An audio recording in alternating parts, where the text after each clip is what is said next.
પંચમહાલ જિલ્લાના શહેરાનગરમાં આવેલી કુમાર શાળા ખાતે તાલુકા કક્ષાની કુકિંગ સ્પર્ધાનું આયોજન કરવામાં આવ્યું હતું.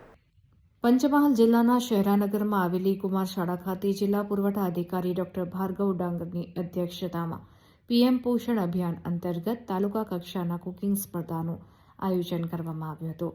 આ સ્પર્ધામાં તાલુકાની અલગ અલગ શાળામાં ફરજ બજાવતી 12 જેટલી મધ્યાહન ભોજન સંચાલિકાઓએ ભાગ લીધો હતો, જેમાં તેઓ દ્વારા વેજીટેબલ હાંડવો, સોજીનો શીરો, મિક્સ કઠોળ ચાટ, ચોખા તુવેર દાળના ઢોકળા, વેજીટેબલ પુલાવ, એવરગ્રીન થેપલા, મેથીના થેપલા, રાગી, જુવાર અને બાજરી જેવા જાડા ધાન્યના રાગીનો લાડુ જેવી વિવિધ વાનગીઓ બનાવવામાં આવી હતી. યોજાયેલ સ્પર્ધામાં વાઘજીપુર, ડાહીકુમાર શાળા અને મોડેલ સ્કૂલ કાંકરીના મધ્યાહન ભોજન સંચાલિકા પ્રથમ, દ્વિતીય અને તૃતીય ક્રમાંકે વિજેતા થયા હતા, જેઓને રોકડ ઇનામ અને પ્રમાણપત્ર આપીને સન્માનિત કરવામાં આવ્યા હતા. આ કાર્યક્રમમાં નાયબ જિલ્લા પ્રાથમિક શિક્ષણ અધિકારી મેહુલ પારેખ, શહેરા મામલતદાર ધર્મેન્દ્ર પટેલ, પુરવઠા નાયબ મામલતદાર પરિતાબેન સોની, એમડીએમ સુપરવાઇઝર હાર્દિક પંડ્યા સહિતના અધિકારીઓ, કર્મચારીઓ ઉપસ્થિત રહ્યા હતા. બીજો નંબર, વર્તમાન પેઢીમાં આજે ખૂબ જ છે તો માર્કેટમાંથી ખૂબ છે તો સસ્તું અને આમ વિચારવા જઈએ કે ખૂબ અનહેલ્ધી કહેવાય કે બેની અંદર ઉમેરી ના હોય. તાળીઓથી વધાવીએ બેન.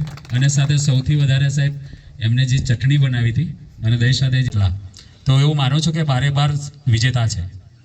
પણ આપણે છે તો આપણો એક સ્પર્ધાનો એક નિયમ હોય છે કે એમાં વિજેતા આપણે કાઢવા પડે. પણ તમામ બહેનોને હૃદયપૂર્વક એટલા માટે આજરોજ શહેરા તાલુકાના તાલુકા કક્ષાના કુકિંગ કોમ્પિટિશન પીએમ પોષણ યોજના અંતર્ગત યોજાવાનું હોય તેનું આયોજન કુમાર શાળાએ થયેલું છે શહેરની અંદર. તેમાં 12 પાર્ટિસિપન્ટે ભાગ લીધો છે. અલગ અલગ વાનગીઓનું ડિસ્પ્લે કર્યું છે. બધા પાર્ટિસિપન્ટ ખૂબ સારી વાનગીઓ બનાવી.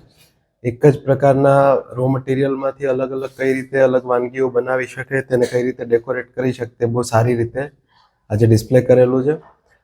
તેમાં જે ઇવેલ્યુએશનની ટીમ હતી એમને બી બહુ ટફ ટાઈમ હતો કે કઈ રીતે આને નંબરિંગ આપવું, પરંતુ બી કોમ્પિટિશનના ભાગરૂપે 1, 2 ને 3 નંબર આપીને જે સારી વાનગી હતી અને જેની પોષણ ક્ષમતા વધારે હોય, જેનું કુકિંગમાં મિનિમમ ન્યુટ્રિશન ડેફિશિયન્ટ થઈ જાય એ ટાઈપની મેથડ એને ધ્યાનમાં રાખીને 1 થી 3 નંબર આપીને આપણે એને પ્રોત્સાહિત કરેલા છે અને બહુ સારી રીતે કુકિંગ કોમ્પિટિશનનું આયોજન આજે